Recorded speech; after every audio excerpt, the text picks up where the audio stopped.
Panginoon, huwag mo akong pabayaan ngayon. Panginoon, maraming salamat sa bagong araw ngayon na nasa buhay ko. Maraming salamat sa mga bagong pagkakataon na kasama ng araw na ito.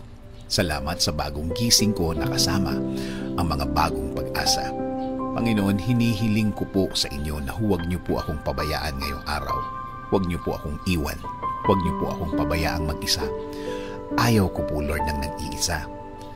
Alam ko po na kapag kasama ko kayo, ang lahat ay magiging maayos.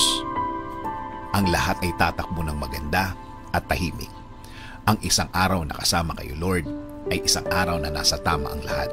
Alam ko, Lord, na ikaw ang magiging guide ko. Alam ko, Lord, kung ikaw ang maglilid ng buhay ko, mapupunta ito sa maayos at tahimik talaga ang lahat.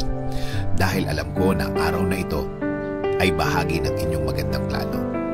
Lord, nasa gitna po ako ng isang matinding problema. Isang matinding problema